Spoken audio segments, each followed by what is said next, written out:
Dear students, आज हम problem करेंगे ड्राई सैचुरेटेड स्टीम की, जो कि कन्वर्जेंट डाइवर्जेंट नोजल से पास हो रही है।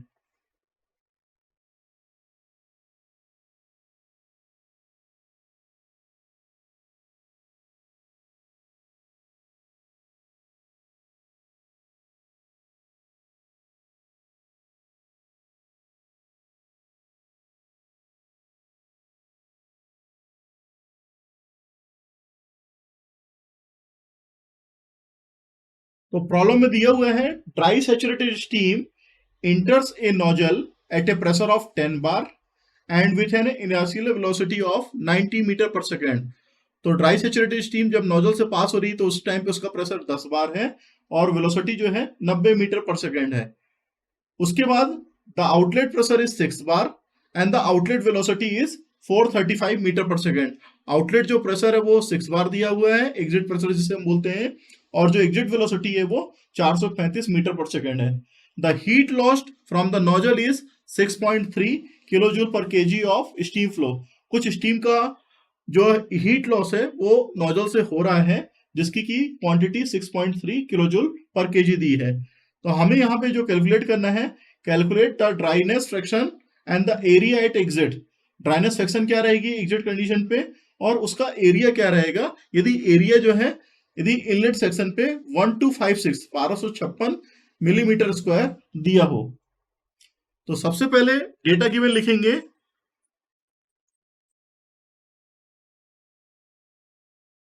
P1 जो है 10 बार है, P3 जिसे कि एग्जिट प्रेशर बोल रहे हैं 6 बार है, V1 जो है 90 मीटर पर सेकेंड दिया हुआ है, V3 जो है 435 मीटर पर सेकेंड है, A1 जो एरिया इनलेट सेक्शन का है ये 1256 मिलीमीटर स्क्वायर दिया है, और इसी को हम चेंज करके लिख सकते हैं 1256 10⁻⁻6 मीटर स्क्वायर। लॉसेस जो है ये 9 किलो जूल पर केजी दिया हुआ है। तो हमें जो फाइंड आउट करना है,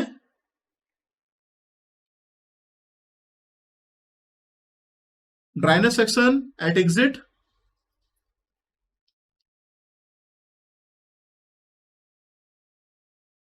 जिसे कि हम x3 बोल रहे हैं, और दूसरा हमें जो फाइंड आउट करना है एरिया एट एग्जिट, जिसे कि हम A3 से जानते हैं। तो फार्मूला जो हमें इस्तेमाल करना है यहाँ पे वो रहेगा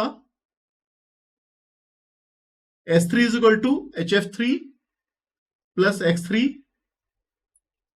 HFG3, ये फार्मूला रहेगा। दूसरा फार्मूला जो रहेगा वो रहेगा A1 V1 upon X1 VG1, जिसे कि हम VS1 बोलते हैं, equal to mass flow rate यदि कांस्टेंट रहता है तो A2 V2 upon X2 VG2। तीसरा जो फार्मूला है इंपॉर्टेंट फार्मूला, जिसमें कि हम स्टडी फ्लो एनर्जी इक्वेशन लगाते हैं नोजल में, H1 plus 1/1000 into V1 square by 2, ये फार्मूला रहता है, equal to S3 plus 1/1000 multiply by V2 square by 2 plus losses. Losses का मतलब जब स्टीम कन्वर्जेंट डाइवर्जेंट नोजल में पास हो रही थी तो उस टाइम पे एग्जिट टाइम पे कुछ लॉसेस हुआ, और वो लॉसेस एग्जिट सेक्शन से पास होके ड्राइनेस वैल्यू को बढ़ा रहा है। तो वो ड्राइनेस फ्रैक्शन की वैल्यू को भी हमें चेक करना रहेगा कितनी निकल के आ रही है।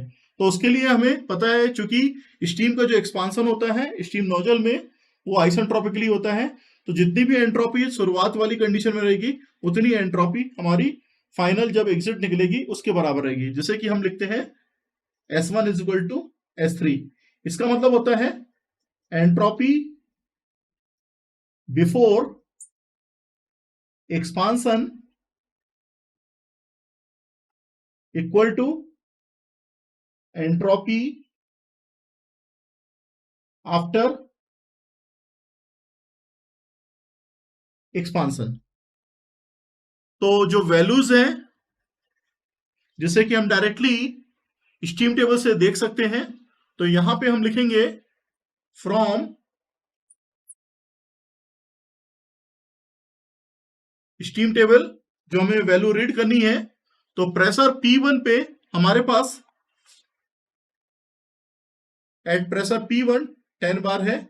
इस पे हमको जो वैल्यू मिल जाएगी वो H1 की रहेगी 2776.2 किलो जूल पर केजी।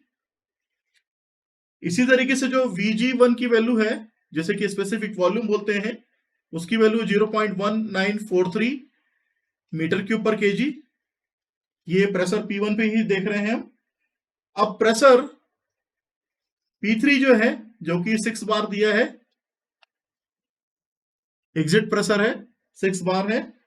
इस पे जो वैल्यू है वो S3 की है, यानी कि HF3, जिसे कि हम बोल रहे हैं फ्लूइड की enthalpy 670.4 kilo joule per KG. HFG3 की वैल्यू जो है, जिसे कि लेटेंट एंथैल्पी बोलते हैं, ये है 2085 kilo joule per KG. Vg3 की जो वैल्यू है, जिसे कि स्पेसिफिक वॉल्यूम बोल रहे हैं, ये है 0.3115 मीटर क्यूब पर केजी। सारी वैल्यू हमारे पास यहाँ पे आ गई है। तो जैसे स्टेडी फ्लो एनर्जी इक्वेशन यहाँ पे लगाई है हमने नोजल के लिए, उसी इक्वेशन में हमको यहाँ पे पुट करना है। तो इस इक्वेशन का हम नाम दे देते हैं 3 इक्वेशन। पहली इक्वेशन ये रहेगी, दूसरी इक्वेशन ये रहेगी, तीसरी इक्वेशन हमने स्टेडी फ्लो एनर्जी इक्वेशन की बना दी। तो फ्रॉम इक्वेशन 3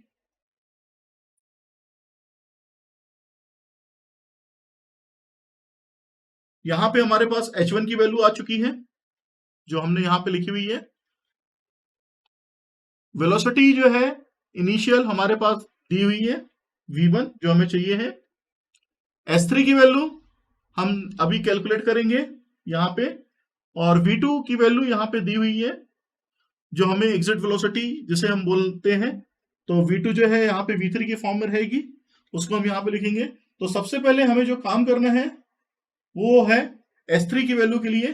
तो S3 की जो वैल्यू है वो हमारे बराबर यहाँ पे फार्मूले पे रहेगी HF3 plus X3 HFG3।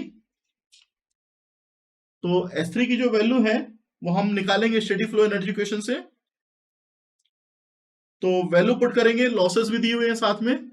H1 की वैल्यू दी हुई है, H1 की वैल्यू 2776.2 प्लस 1/1000 इंटू V1, जो कि 90 मीटर पर सेकेंड दी हुई है, इक्वल टू S3 हमें निकालना है प्लस 1/1000। V2 यहाँ पे V3 के फॉर्म में है। तो V3 जो वैल्यू अपने पास दी हुई है 435 का स्क्वायर, प्लस जो लॉसेस है वो दिए हुए हैं 9 किलो जूल पर केजी, यहां पे पुट कर देंगे। तो सिंप्लीफिकेशन करने के बाद जो S3 की वैल्यू आएगी वो रहेगी 2679.3 किलो जूल पर केजी। ये S3 की वैल्यू है जब हम कैलकुलेट करेंगे, क्योंकि हमारे पास सिर्फ एक ही अननोन था, वो था S3। ये क्वेश्चन चौथी है जिसमें कि हम जो अननोन वैल्यू है X3 की वो निकाल लेंगे, क्योंकि हमारे पास HF3 दिया है, HFG3 दिया है।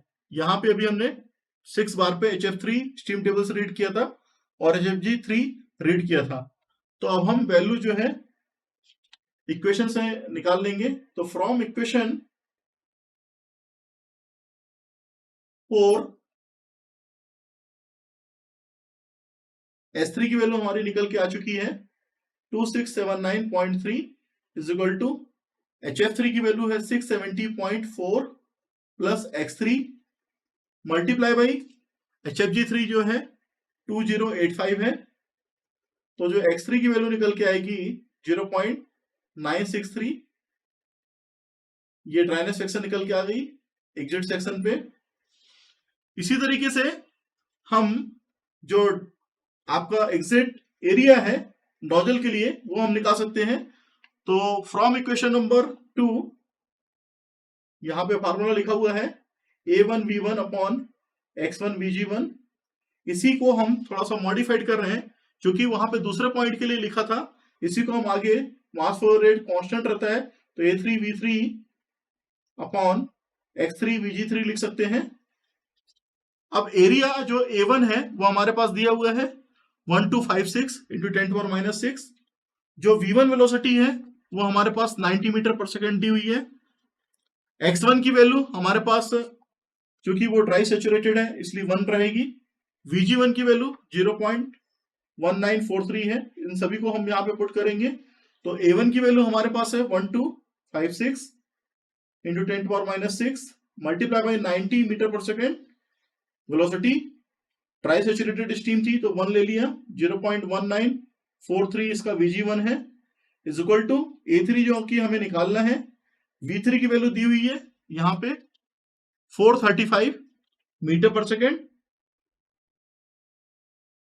X3 की वैल्यू आ चुकी है 0.963 मल्टीप्लाई बाई जो VG3 की वैल्यू है वो स्टीम टेबल से हमने रीड की थी 0.3115 मीटर क्यूब पर केजी थी।